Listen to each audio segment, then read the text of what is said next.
Parce que moi je suis marocain quand même. Hein, donc si je fais des fautes, voilà, ne vous... Bon, assalamu alaikum.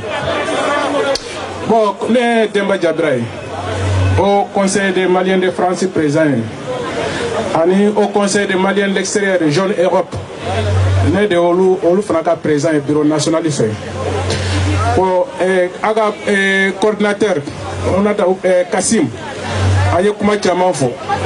arebe ko chaman kalama kuma chaman fora mais mun temena o temena antina do détail la am se ka mo fawye aw munum be ya amba be fofolo ambe aka mouvement ambu fo ambe Kasim fo amba do fana de ko mumba kan abambe de kan parce que aw kelen kelen mun fleya mun te ne denya wen dogoni mun te dogoni wen treke denya ambe komba munna aya so ho conseil ni mbara indamina akacha nango ni bisika mo fawye aw munu nana francia anga ambolo di nyogoma demisenia te mo tien abe ambaro papier placé mouye francien ni papier te mo bolo ya abe comme il n'existe pas abika diala tiga abano agria ibolo quoi mumbe ko ke an wɛrɛ b'an b'a fɛ ka fanga sɔrɔ nin ko in na an kana k'an bolo ma an k'an bolo di ɲɔgɔn ma an de ye fa kelen an de ye ba kelen ye ne mun filɛ ko conseil tɛ ne ka tɔn ye ko conseil ye maliyɛn bɛɛ de ka tɔn ye maliyɛnw de y'a sigi u ma sigi fɛn wɛrɛ kama an b'a la bi sini mɔgɔ wɛrɛ bɛ se ka place aw kelen kelen mun filɛ aw bɛɛ bɛ se ka kɛ sini ko conseil président ye parce que a bɛ yan maliyɛnw de kama ni gɛlɛya y'an sɔrɔ an b'o gɛlɛya ta k'a lase an ka jamana ɲɛmɔgɔw ma. Parce que vous avez reconnu qu'on a fait parce que Beck c'est Kataï Kongofo. Mais on a tout ce qui tombe, on sait qu'un Congo l'a fait femme. Mais à qui la barre au Stradeka.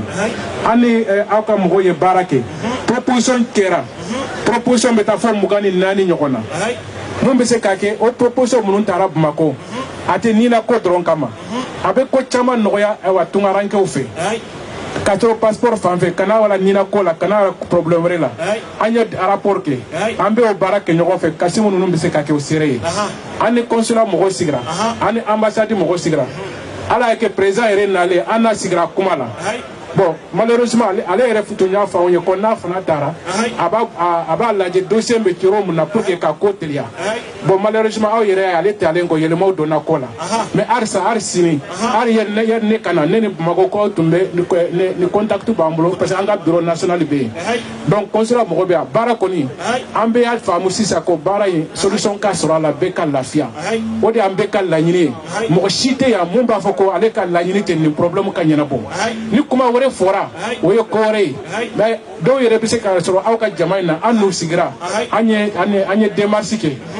pour que o ka nina ko bise ka nyana bo do ta nyana bora do ta ma nyana bo mais anye mufo ate comme kelen quoi kelen tise ka ni nyana bo parce que mo meta mo ba yirgala donc il faut que solution globale de casro de ka la fia be ki la efenge note ni na ko rete an rebe français san joli na fora malien yere kana manifestation sa malien rete bo mais sera yero muna degu mun sera malien bo aw munum be ansisa aw be demseni aw ye sini sigi donc na aw ye papier sur sisa aw be samuga sambina ni barake on na fa betami abita malla aw be fenso mali be so fenso aw so mo be fenso amurunya aw kroke na aw fay an fana be lafia parce que ni dogoni ye papier sur ni denye papier sur il fana be se kata sikiso donc papier koy aba aw de kan mais an yere de bida an na falasi follow an yere de banam donc anti se ka nyetu ka auto ningele ina nala sona mais bembalia mun tumbe ani nyoko fam balia de tumbe note beba do ninte mo kelen koy ninte politique koy ninte association koy ni malien koy jamana be yoro mun nabi malien be ka famu jamana be yoro mun na namba fe ka fanga soro tungala solution waretala anga be nama be ambeta kuma ambeta fama ofe ube munyina on fo ba fo ayere ka be ko la folo donc obe ko geliay donc odo tundo ne kono Kasimu bien Aras 24 bemi Aras 24 bien donc ne re dogonindo ta fam donc mi se ka mun fawye ne fe mo sika juya tembo kuma fora a bɛ faamuya parce que mɔgɔ a bɛ se ka kɛ aw jigi bɛ haut conseil la n'a sera yɔrɔ dɔ la n'a ma haut conseil aw dusu bɛ se ka tiɲɛ aw bɛ kuma caman fɔ donc ne hakili la o fana bɛ se ka faamuya n'o tɛ ne ni RAS 24 an ye kuma caman kɛ consulat dayɛlɛ dɔn na ani Kasimu kɔni an ye kuma caman kɛ parce que an ye ɲɔgɔn sɔrɔ yɔrɔ caman donc ne o ye Kasimu ye message bila ka na bon ko n kana n b'a aw fo k'a yira aw la bi haut conseil aw yɛrɛ ka tɔn dɔn aw bɛ kɛ o kɔ la haut conseil sen b'a la an n'a m'aw sigi mais a kɔrɔ tɛ baara an ma baara kɛ nin kan hali sini an bɛ baara kɛ nin kan bon aw kana mɛn haut conseil bɛna fɛn wɛrɛ de haut conseil ye maliyɛn bɛɛ de ka tɔn ye an ka minɛ bon tɔn ninnu Mali association a ka ca France on a à peu près plus de 800 associations en France mais association kelen mun bɛ yan an bɛɛ bɛ bolo ɲɔgɔn fara ka ɲɔgɔn sɔrɔ yen parti ko t'a la association ko t'a la n bɔra nord la n bɔra sud la n bɔra Bamako ani ye haut conseil minɛ an bɛɛ de b'a kɔnɔ donc o de b'a yira k'a fɔ haut conseil an bɛɛ ka tɔn de n'aw ma fɛn mun faamuya aw b'aw ɲininka an bɛ renseignement d'a ma mais mun kɔni ye ninako ye aw ka dɔn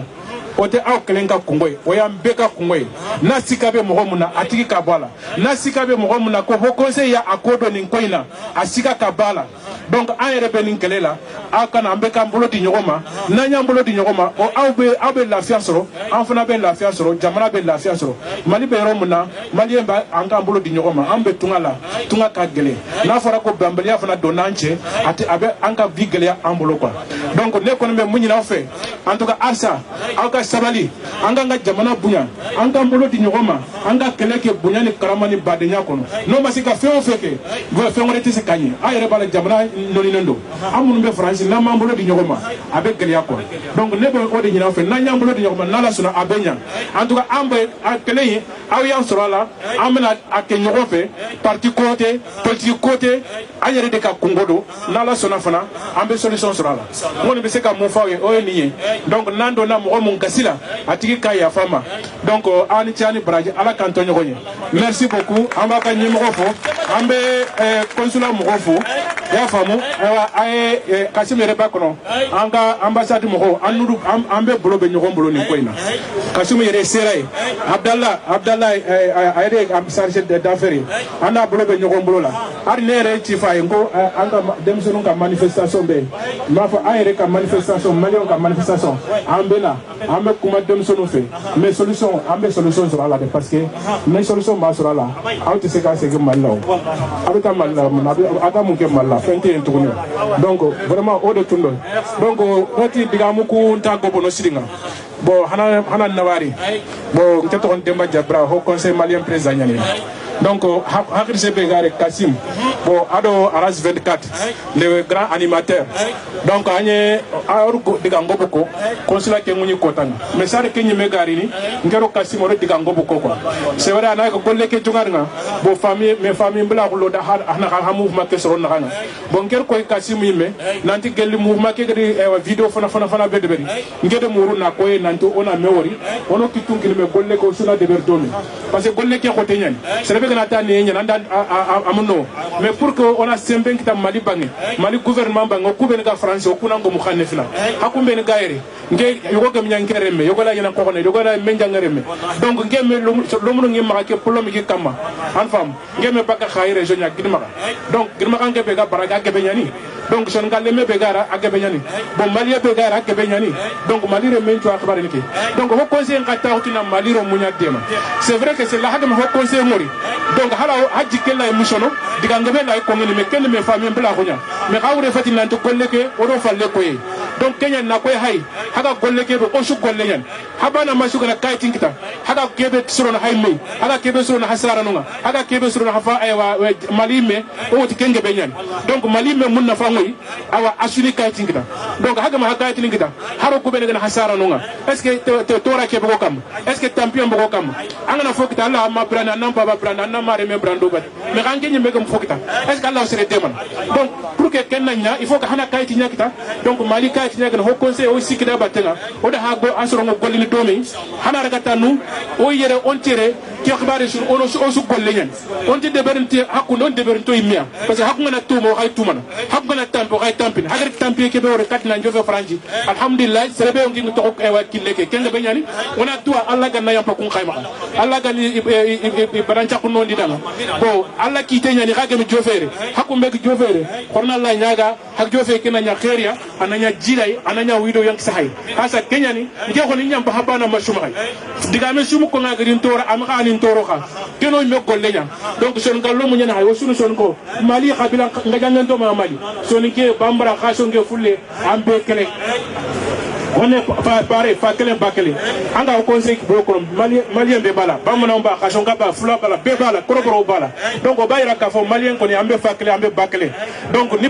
problème malien kelen soro ay malien de soro wala o de tundo en tout cas ambe amba nyina au fait arsa anga barani anga na dusu dala anga ke ewa bunyani herani bade ona nyati sumbuka tinako ona regata no hamini kusuna hamini bania donc fofo gana harmare menkita ko tabe anga khote wor no ya fan Allah dunga ngama ke golle mu ogono kitun ko me Allah wasu demana bo asugi so gon kitako donc kenya hana nawari en tout cas du courage harmare manna ma décourager bon ona ko hadanga hagre ser fonu be franji o ko journaliste diga mbane ko iti franji anga nari problème ko shik mangri ba anga sada bane kita kenga ali franji amu wi lokum problème kita am kayti problème kita am golli problème kita